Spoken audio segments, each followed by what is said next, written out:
어제는 네 번째 TV 토론회가 있었습니다. 보신 분도 있고 뭐 신문이나 보도를 통해 본 분도 있는데 어제 문재인 후보가 적폐연대라는 용어까지 쓰면서 새 후보에게 공통 질문을 했어요. 후보 단일화, 이른바 3자 후보 단일화에 대해서 묻겠다 하면서 저렇게 얘기했습니다. 네, 그랬더니 유승민 후보 단일화 할 일 없다 이렇게 얘기했고요. 안철수 후보는 선거 전에는 연대 없다. 홍준표 후보는 이렇게 답했습니다. 왜 우리한테 물어요? 마음대로 해야지. 저 얘기가 얘기했어요. 재밌었어요. 네. 저 마음대로가 바른정당 마음대로 해야지 뭐 이렇게 했다는 거거든요. 그리고 마지막에 심상정 후보 얘기. 자, 여러 얘기하면서 굳세어라 유승민. 어떻게 해석을 해야 될까요? 예, 굳세어라 유승민 이 표현은 뭐 동병상련이라고 봅니다. 동병상련이다. 예, 심상정 후보도 과거에 이렇게 뭐 사퇴를 했던 경험이 있거든요. 네. 결국은 유승민 후보가 지금 이런 사퇴 압력을 받는 것은 결국 보수 결집과 보수 단일화를 요구하는 거고 본인의 지지율이 낮기 때문에 이런 압력을 받지 않습니까?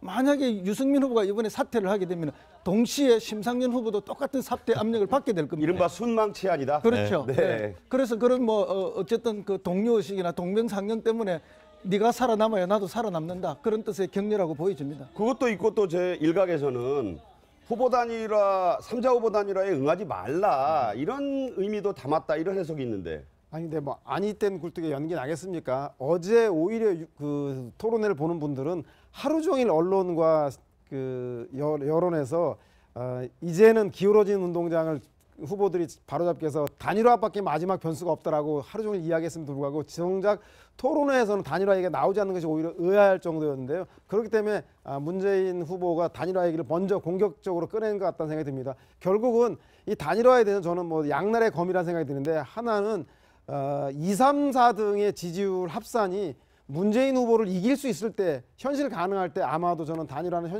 현실적인 문제로 의제에 오를 것 같다는 생각이 들고 다만 그렇게 올렸더라도 결국은 안 되니까 혼자 힘으로 질 수밖에 없으니까 단일화에 의존하는 거라고 하는 패배자 포지셔닝도 동시에 있다. 따라서 이 두 가지의 득실이 어는가에 따라서 논란은 어제 후보들이 부인했음에도 불구하고 각 당에서는 의원총회를 통해서 그리고 유력 선대위 공동위원장을 통해서 연대의 가능성을 열어놓고 있기 때문에 현재 이제 물꼬는 터졌다라고 봐야 될 것이고 그 유불리 속에서 후보들이 어떤 선택을 할지 지켜봐야 한다는 생각이 듭니다. 어제 사실은요.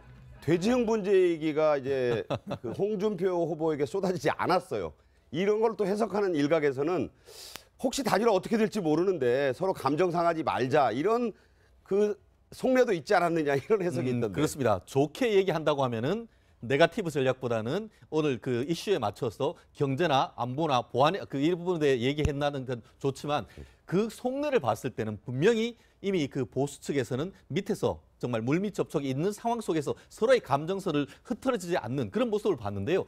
그렇다 보니까 이게 거의 3시간 진행되는 동안 저게 언제 나오나 했는데 돼지형 문제? 결국 돼지형 문제도 거의 안 나왔고 결국 이 그 서로 그 부분에 대해서 그 연대에 대해서 얘기 안 하고 거의 끝에 가가지고 문재인 후보가 상대방에게 질문을 통해서 이걸 완는 걸 그것도 보면은 세 사람에게 동시에 물었어요. 그렇죠. 예. 한 질문으로 두 질문을 했는 걸 보면은 결국은 암묵적 연대가 뭔가 있지 않는가라는 것을 강하게 그 어떤 힌트를 받는 부분이 아니었나 생각이 듭니다. 네, 어제 뭐 대직 문제 얘기는 안 나왔지만 바로 문재인 후보와 홍준표 후보의 신경전은 팽팽했습니다. 자, 무슨 얘기였냐면요. 바로 노무현 전 대통령 때문이었습니다. 자, 홍준표 후보 이렇게 얘기했습니다. 노 전 대통령 가족이 받았으면 640만 달러는 뇌물이니까 환수해야 할 거 아니냐 이렇게 얘기를 하죠. 그러니까 문재인 후보가 뇌물이 되려면 직접 받았거나 노 전 대통령의 뜻에 의해서 받았거야 하는데 왜 그러냐? 법률가 아니냐? 법률가 아니냐? 그러니까 당신도 법률가 아니냐 이런 쪽으로 했어요. 그러니까 이제 공격이 이어지니까 이 보세요. 제가 조사 때 입회한 변호사입니다. 그러니까 홍준표 이 후보의 얘기가 걸작입니다. 말씀을 왜 그렇게 버릇없이 하느냐? 이 보세요라니. 저 아침에 인터넷 실검에서요. 저 나이 얘기가 또 화제가 됐어요. 사람들은 버릇없이 하느냐 해서 홍준표 후보가 연상 아닌가 했는데 문재인 후보가 한 살 연상이거든요. 예, 문재인 후보는 53년 1월생으로 알려져 있고요. 홍준표 후보는 54년 12월생입니다. 거의 2년 차이 나는 거네요. 사실 2살 가까운 차이인데. 그런데 외모나 행동으로 보면 홍준표 후보가 훨씬 더 나이가 많아 보입니다. 그래서 의견이시죠. 나이를 많이 찾아본 모양이에요. 그렇습니다. 네티즌들이. 네. 그래서 이제 홍준표 후보가 나이가 더 많을 거라 생각했는데 생각보다 더 젊어 보이죠. 그런데 이제 버릇없다라는 말이나 뭐 이런 표현은 홍준표 후보가 늘 갑의 입장에 있던 사람이다 보니까 모든 사람에게 버런 이야기를 하는 거죠. 그래서 저는 홍준표 후보의 검사 네. 투입니까 저게? 검사 투이기도 하고 치사하는 동안에도 그렇습니다. 저는 홍준표 후보가 유일하게 고개 숙이는 걸 딱 한 번 봤는데요. 아 언제- 경남지사 시절에? 아니요. 경남지사 마지막 시절에 저기 당 누구죠? 비상대책위원장이었던 그 임명진 임명진 목사. 목사님 예. 앞에 가서 다운권 정지를 풀어달라고 인사할 때 그때 고개 숙이는 딱 한 번 봤습니다. 아, 그 정도입니까? 그만큼 늘 갑의 본인이 보신 건 한 네, 번이라는 제가 봤을 거죠? 때는 네. 그렇습니다. 네. 갑의 삶을 살아오신 분이 돼서 아마 이제 그런 표현이 쉽게 나오지 않았느냐 그렇게 느껴집니다. 네. 저는 어제 지금 홍준표 후보가 노무현 전 대통령에 대한 그 부분을 거론한 부분, 저는 이 그 시청자 입장, 국민 입장에서 봤을 때는 상당히 조금 부적절했다는 생각이 듭니다. 매번 언급하는 매번 거죠. 언급하고 있고 어제 또 중수부장이 그 이제 진술 조서에 있는 것처럼 이야기했다고 하는데 그거는 아마 그 때문에 사실 문재인 후보가 사실 좀 발끈한 측면이 있는 거거든요. 네. 계속적으로 그러니까 지금 그 중수부장이 그러니까 이 노무현 전 대통령으로부터 받은 진술 조서에 그런 이야기가 있다고 이야기를 하니까 입회했던 변호사 입장에서는 터무니없는 거짓말이라고 지금 상당히 흥분할 수밖에 없는 것이죠. 그러나 이 홍준표 후보 입장에서 본다고 한다면 어제는 나름대로는 본인은 의도한 그 뜻을 제대로 그러니까 거둬들인 것이 아닌가 하는 생각입니다. 어제 사실 어떻게 보면 홍준표 후보 입장에서는 노무현 전 대통령을 그 질타함으로써 그때 당시 비서실장이었던 문재인 후보의 책임도 그러니까 거론하고 그리고 소위 말하는 이 친노의 이미지를 부각시킴으로써 이 자신이 그 반대측에 있는 보수 후보의 표를 네네. 걷어들이는 그런 측면이 있는 거죠. 그래서 어제 사실 홍준표 후보가 계속적으로 자신의 그러니까 집토끼를 결집시키기 위한 여러 가지 아젠다를 내놨는데요. 네. 그중에서 보면 예를 들면 동성애 문제라든지 그렇죠. 또 강성 귀족을 이야기한다든지 또 자신이 제일 존경하는 사람 박정희 전 대통령이라든지 그건 얘기 좀 이따 하겠습니다. 박근혜 네. 전 대통령의 그 탄핵 심판에 대해서 또 상당히 그 박근혜 전 대통령 옹호하는 듯한 이야기 그런 것을 본다고 한다면 홍준표 후보는 나름대로 자신이 설정했던 이 전략과 전술에 따라서 제대로 토론을 임했다고는 봅니다. 그러나 확장성 자체는 크게 기대할 바는 없다. 그렇다고 한다면 홍준표 후보는 과연 대선의 승리를 위해서 지금 뛰고 있는가? 그 부분을 한번 자문해 보아야 될 때가 아닌가 하는 생각입니다. 제가 오전에 문재인 후보의 그 SNS를 봤는데 아쉬운 게 두 대목이다. 홍준표 후보하고 설전하면서 내가 조금 감정적으로 그럴 필요 없었는데 하는 얘기했고 유승민 후보와 얘기할 때 내가 좀 더 수치를 조목조목 얘기할 걸 바로 이 대목에서 나왔던 얘기인데 어떤 대화냐. 자, 81만 개 공공부문 일자리 공약에 대해서 직접 계산해 보셨나? 라고 이제 직공을 했습니다. 재원을 너무 낮춰 잡은 거 아닌가 점검해 보시라 이러니까 자세한 건 우리 정책본부장과 토론하시라. 자, 이 정책본부장 얘기가 나오니까 박근혜 정부의 줄푸세 만드신 분이 바로 유 후보 아니냐 이렇게 공박을 했어요. 그러니까 유승민 후보 기다렸다는 듯 발언 취소해라. 대선 후보에게 재원 문제 물었는데 왜 캠프 정책본부장에게 물어보라고 하느냐. 이건 오만한 태도고 매너가 없는 거다 이렇게 공박을 했습니다. 그리고 줄푸세 공약을 만든 사람은 지금 문 후보 캠프에서 경제정책 만들고 있다. 그것도 모르면서 그런 말씀 하시나. 이게 또 유명한 얘기인데 자 누구 얘기할까요? 바로 이분이 김광두 박사입니다. 새로운 대한민국 위원회 위원장 문재인 캠프에 있는 거고요. 서강대 경제학부의 석좌 교수 유명한 분이거든. 자 박근혜 정부에서 국가미래연구원 원장 정치혁신포럼 대표 이 줄푸세 공약 만든 분이다 이런 얘기 아닙니까? 네, 그렇죠. 아마 문재인 후보는 줄푸세 문제보다도 현재 실패한 그 국정의 책임자인 박근혜 정권의 1등 탄생 1등 공신이 아마 유승민 후보가 아니냐 이 얘기를 아마 하고 싶었던 모양인데 구체적으로 들어가서 줄푸세 저 공약은 경제정책을 총괄했던 김광두 원장이 당시에 공약을 했다는 걸 밝혀졌고요. 어제 다만 이 일자리 관련해서 논란에서 문재인 후보 스스로도 좀 아쉽다고 하는 것처럼 구체적 수치를 이야기하지 못함으로 해서 본인의 제일 1호 공약인 그 일자리 만들 공약에 대한 정책의 구체성과 신뢰성을 주는데 좀 실패한 게 아니냐는 생각이 들고요. 다만 그렇다면 유승민 후보가 그동안 안보 공세를 통해서 홍준표 후보와 차별화에 실패했다고 해서 경제 문제로 그 이슈를 가져온 건 잘했는데 수치에는 가치와 없고 색깔이 없습니다. 그래서 머리가 좋고 수치 해박다는 게 중요한 게 아니라 문재인 후보가 얘기했던 공공부문 일자리는 우리 진보 야권의 트레이드 마크야. 당신은 민간 기업의 일자리를 얘기하는 거니까 당신은 보수 야권 후보 아니 보수 구여권 후보 아니냐라고 하는 거에 대해서 나는 왜 신보수인가에 대한 이야기를 설득력 있게 전달하지 못함으로써 수치에는 밝을 수 있지 몰라도 선거 전략상 타겟 마케팅 측면에서는 별로 성공적이지 못한 그 질문 공세가 아니었나 생각이 듭니다. 예. 네, 자, 지금 보시면 아까 거 다시 좀 보여주시면요. 문재인 후보가 이렇게 얘기했습니다. 자, 유승민 후보가 점검해봐라 이렇게 얘기를 하니까 문재인 후보가 우리 정책본부장과 토론하시라 이렇게 얘기를 해서 이 부분 때문에 약간 좀 네, 태도 논란이 일기도 했어요. 그러니까 후보끼리 얘기하는데 왜 본부장한테 나를 이게 격하하느냐 이런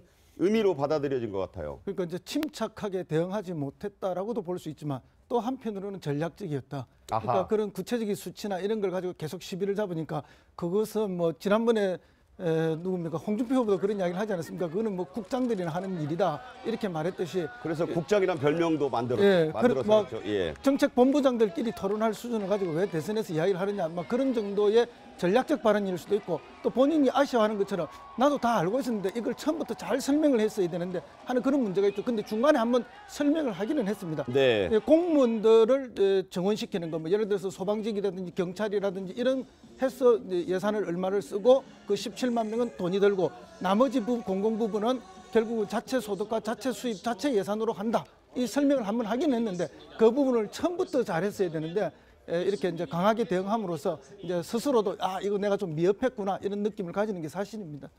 자, 어제 토론회에서 이제 화제가 된 단어들이 지금 소개해드린 대로 문재인 나이, 홍준표 나이, 그다음에 여기 말씀하신 대로 이 지금 나온 이야기도 화제가 됐고 또 이 얘기 코리아 패싱이란 말이 이제 또 화제가 됐어요. 이 얘기는 문재인 후보와 유승민 후보 간의 설전이었는데 이렇게 얘기합니다. 영어 별로 안 좋아하시니까 코리아 패싱이란 말의 뜻 아시냐? 그러니까 무슨 말씀이냐 모르겠다. 자, 모르겠다란 말에 좀 방청석에서 약간 술렁술렁 대학생들 좀 있고 했는데 유승민 후보 트럼프 대통령이 황교안 대행과는 전화통화 안 하고 계속 이런 문제를 중국과 이야기한다. 자, 문재인 후보 같은 분이 대통령이 되면 사드도 반대하고 한미동맹을 어떻게 굳건히 지키느냐 하니 미국이 그렇게 무시할 나라를 누가 만들었느냐? 그러니까 무시 차원 문제 아니다. 자, 코리아 패싱. 이게 이제 1990년대 말에 재팬 패싱에서 나온 거거든요. 쉽게 얘기해서 외교적 왕따 얘기죠. 쉽게 말하면 최근에 있어서 이 그 북한 문제와 관련해서 핵심 당사자가 누굽니까? 한국입니다. 그런데 트럼프 대통령이 어디에 전화했죠? 중국 시진핑하고 전화를 했고 일본에 있는 아베 총리랑 전화를 하면서 한국에는 전화조차 안 왔다. 한마디로 이 문제에서 한국은 빼놓고 왕따시키는 것이 아니냐. 이 상황이 어떻냐라고 했었는데 이게 그 문재인 후보가 그게 뭐냐 이렇게 하는 것이죠. 마치 그 이번이 말고 그 전에 그 심상정 후보가 고의역 스크린도 이 그 근로자 사망 사건 그거 뭐냐 했더니만 모르면서 계속 하시죠. 그 상황과 비슷하게 돼버린 것 같아요. 물론 본인이 어떤 그 전국을 다니면서 열심히 운동하는 건 좋습니다만 논의의 의제를 질문하는데 그 질문에 대한 핵심이 뭔지를 모르는 그런 모습을 보면서 국민들은 물론 다 할 수는 없습니다만 이 중요한 이 시기 속에서 코리아 패싱이란 얘기도 잘 모르고 노동자에 대한 근로의 인권을 얘기를 하면서 고의역 사건을 잘 모른다는 점에 대해서는 국민들이 갸우뚱할 수밖에 없었던 점이다 이렇게 얘기할 수밖에 없는 것 같습니다. 뭐 그렇게 지적도 할 수 있는데요. 코리아 패싱이라는 이 이제 최근에 사용되는 시사 용어에 대해서 시사 용어죠. 예, 익숙하지 않았을 뿐이지 그 지금 우리가 소외되고 있다는 그 현실을 뭐 전혀 모르고 있고 그건 아니죠. 그거는 너무나 잘 알고 있고 이거는 뭐 지금 현상도 그렇지만 오랜 우리 역사 속에 늘 이 코리아 패싱이 있었습니다. 그거는 뭐 분단되기 전에도 있었던 거 아닙니까? 카스라 테프트 밀약에서도 한반도는 완전 우리는 배제되고 자기들끼리 한반도를 나누어 가지는 거 아닙니까? 그랬듯이 그렇기 때문에 참여정부 때 국정지표 중에 하나가 뭐였는가 하면 동북아 균형자론입니다. 우리가 스스로 주도권을 가지고 우리 문제의 해결의 당사자로 나서야 된다는 것이죠. 그래서 이 내용에 대해서야 문재인 후보가 잘 알고 있었지만 최근에 그런 시사적 용어로서의 그 부분에는 익숙하지 않았을 뿐이라는 변명을 살짝 제가 합니다. 그러니까 이제 이 코리아 패싱 외교부에서도요. 이게 공식화된 전문 용어는 아니다. 네. 이 조어일 수 있고 일각에서는 뭐 콩글리쉬 한국식 영어라는 말도 있어서 이 자체가 이제 뭐 문제가 될 만한 것은 아닌데 화제가 됐던 그런 대화의 속 단어였다. 이렇게 말씀을 드리겠습니다. 어제는 네 번째 TV 토론회가 있었습니다. 보신 분도 있고 뭐 신문이나 보도를 통해 본 분도 있는데 어제 문재인 후보가 적폐연대마란 용어까지 쓰면서 새 후보에게 공통 질문을 했어요. 후보 단일화, 이른바 3자 후보 단일화에 대해서 묻겠다 하면서 저렇게 얘기했습니다. 네, 그랬더니 유승민 후보 단일화 할 일 없다 이렇게 얘기했고요. 안철수 후보는 선거 전에는 연대 없다. 홍준표 후보는 이렇게 답했습니다. 왜 우리한테 물어요? 마음대로 해야지. 저 이렇게 얘기가 얘기했어요. 재밌었어요. 네. 저 마음대로가 바른정당 마음대로 해야지 뭐 이렇게 했다는 거거든요. 그리고 마지막에 심상정 후보 얘기. 자, 여러 얘기하면서 굳세어라 유승민. 어떻게 해석을 해야 될까요? 예, 굳세어라 유승민 이 표현은 뭐 동병상련이라고 봅니다. 동병상련이다. 예, 심상정 후보도 과거에 이렇게 뭐 사퇴를 했던 경험이 있거든요. 네. 결국은 유승민 후보가 지금 이런 사퇴 압력을 받는 것은 결국 보수 결집과 보수 단일화를 요구하는 거고 본인의 지지율이 낮기 때문에 이런 압력을 받지 않습니까? 만약에 유승민 후보가 이번에 사퇴를 하게 되면 동시에 심상정 후보도 똑같은 사퇴 압력을 받게 될 겁니다. 이른바 순망치안이다. 그렇죠. 네. 네. 그래서 그런 뭐 어쨌든 그 동료의식이나 동병상련 때문에 네가 살아남아야 나도 살아남는다. 그런 뜻의 격려라고 보여집니다. 그것도 있고 또 제 일각에서는 후보 단일화, 3자 후보 단일화에 응하지 말라 이런 의미도 담았다 이런 해석이 있는데 아니 근데 뭐 아니 땐 굴뚝에 연기 나겠습니까? 어제 오히려 그 토론회를 보는 분들은 하루 종일 언론과 그 여론에서 이제는 기울어진 운동장을 후보들이 바로잡기 위해서 단일화밖에 마지막 변수가 없다라고 하루 종일 이야기했음에도 불구하고 정작 토론회에서는 단일화 얘기가 나오지 않는 것이 오히려 의아할 정도였는데요. 그렇기 때문에 문재인 후보가 단일화 얘기를 먼저 공격적으로 꺼낸 것 같다는 생각이 듭니다. 결국은 이 단일화에 대해서 저는 뭐 양날의 검이라는 생각이 드는데 하나는 2, 3, 4등의 지지율 합산이 문재인 후보를 이길 수 있을 때 현실 가능할 때 아마도 저는 단일화는 현실적인 문제로 의제에 오를 것 같다는 생각이 들고 다만 그렇게 올렸더라도 결국은 안 되니까 혼자 힘으로 질 수밖에 없으니까 단일화에 의존하는 거라고 하는 패배자 포지셔닝도 동시에 있다. 따라서 이 두 가지의 득실이 어는가에 따라서 논란은 어제 후보들이 부인했음에도 불구하고 각 당에서는 의원총회를 통해서 그리고 유력 선대위 공동위원장을 통해서 연대의 가능성을 열어놓고 있기 때문에 현재 이제 물꼬는 터졌다라고 봐야 될 것이고 그 유불리 속에서 후보들이 어떤 선택을 할지 지켜봐야 한다는 생각이 듭니다. 어제 사실은요 돼지형 문제 얘기가 이제 그 홍준표 후보에게 쏟아지지 않았어요. 이런 걸 또 해석하는 일각에서는 혹시 단일화 어떻게 될지 모르는데 서로 감정 상하지 말자 이런. 저는 어제 지금 홍준표 후보가 노무현 전 대통령에 대한 그 부분을 거론한 부분, 저는 이 그 시청자 입장, 국민 입장에서 봤을 때는 상당히 조금 부적절했다는 생각이 듭니다. 매번 언급하는 매번 언급하고 있고 어제 또 중수부장이 그 이제 진술 조서에 있는 것처럼 이야기했다고 하는데 그거는 아마 그 때문에 사실 문재인 후보가 사실 좀 발끈한 측면이 있는 거거든요. 네. 계속적으로 그러니까 지금 그 중수부장의 그러니까 노무현 전 대통령으로부터 받은 진술 조서에 그런 이야기가 있다고 이야기를 하니까 입회했던 변호사 입장에서는 터무니없는 거짓말이라고 지금 상당히 흥분할 수밖에 없는 것이죠. 그러나 이 홍준표 후보 입장에서 본다고 한다면 어제는 나름대로는 본인은 의도한 그 뜻을 제대로 그러니까 거둬들인 것이 아닌가 하는 생각입니다. 어제 사실 어떻게 보면 홍준표 후보 입장에서는 노무현 전 대통령을 질타함으로써 그때 당시 비서실장이었던 문재인 후보의 책임도 그러니까 거론하고 그리고 소위 말하는 이 친노의 이미지를 부각시킴으로써 이 자식 그 반대측에 있는 보수 후보의 표를 거둬들이는 그런 측면이 있는 거죠. 그래서 어제 사실 홍준표 후보가 계속적으로 자신의 그러니까 집토끼를 결집시키기 위한 여러 가지 아젠다를 내놨는데요. 그 중에서 보면 예를 들면 동성애 문제라든지 그렇죠. 또 강성 귀족을 위한 변호사입니다. 그러니까 홍준표 이 후보의 얘기가 걸작입니다. 말씀을 왜 그렇게 버릇없이 하느냐. 이보세요라니. 저 아침에 인터넷 실검에서요. 저 나이 얘기가 또 화제가 됐어요. 사람들은 버릇없이 하느냐 해서 홍준표 후보가 연상 아닌가 했는데 문재인 후보가 한 살 연상이거든요. 예, 문재인 후보는 53년 1월생으로 알려져 있고요. 홍준표 후보는 54년 12월생입니다. 거의 2년 차이 나는 거네요. 사실 2살 가까운 차이인데. 그런데 외모나 행동으로 보면 홍준표 후보가 훨씬 더 나이가 많아 보입니다. 개인 의견이시죠. 나이를 많이 찾아본 모양이에요. 네티즌들이. 그렇습니다. 네. 그래서 이제 홍준표 후보가 나이가 더 많을 거라 생각했는데 생각보다 더 젊어 보이죠. 그런데 이제 버릇없다라는 말이나 이런 표현은 홍준표 후보가 늘 갑의 입장에 있던 사람이다 보니까 모든 사람에게 버릇 이야기를 하는 거죠. 그래서 저는 홍준표 후보의 검사 투입니까 저게? 검사 투이기도 하고 지사하는 동안에도 그렇습니다. 저는 홍준표 후보가 유일하게 고개 숙이는 걸 딱 한 번 봤는데요. 경남지사 시절에? 아니요. 경남지사 마지막 시절에 당 누구죠? 비상대책위원장이었던 그 임명진 임명진 목사. 목사님 예. 앞에 가서 다운권 정지를 풀어달라고 인사할 때 그때 고개 숙이는 게 딱 한 번 봤습니다. 아, 그 정도입니까? 그만큼 늘 갑의 본인이 삶을- 보신 건 한 예, 번 제가 봤을 이야기하죠. 때는 네. 그렇습니다. 네. 갑의 삶을 살아오신 분이 돼서 아마 이제 그런 표현이 쉽게 나오지 않았느냐 그렇게 느껴집니다. 네.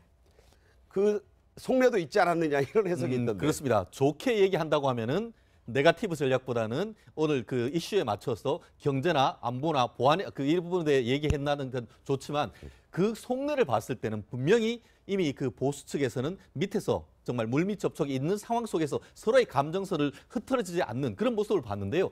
그렇다 보니까 이게 거의 3시간 진행되는 동안 저게 언제 나오나 했는데 대중 문제? 결국 대중 문제도 거의 안 나왔고 결국 이 그 서로 그 부분에 대해서 그 연대에 대해서 얘기 안 하고 거의 끝에 가가지고 문재인 후보가 상대방에게 질문을 통해서 이걸 완 걸 그것도 보면은 세 사람에게 동시에 물었어요. 그렇죠. 예. 한 질문으로 두 질문을 했는 걸 보면은 결국은 암묵적 연대가 뭔가 있지 않는가라는 것을 강하게 그 어떤 힌트를 받는 부분이 아니었나 생각이 듭니다. 네, 어제 뭐 대중 문제 얘기는 안 나왔지만 바로 문재인 후보와 홍준표 후보의 신경전은 팽팽했습니다. 자, 무슨 얘기였냐면요. 바로 노무현 전 대통령 때문이었습니다. 자, 홍준표 후보 이렇게 얘기했습니다. 노 전 대통령 가족이 받았으면 640만 달러는 뇌물이니까 환수해야 할 거 아니냐 이렇게 얘기를 하죠. 그러니까 문재인 후보가 뇌물이 되려면 직접 받았거나 노 전 대통령의 뜻에 의해서 받았어야 하는데 왜 그러냐? 법률가 아니냐? 왜 그런 걸 법률가 아니냐? 따지냐? 그러니까 당신도 예. 법률가 아니냐 이런 쪽으로 했어요. 그러니까 이제 공격이 이어지니까 이 보세요. 제가 조사 때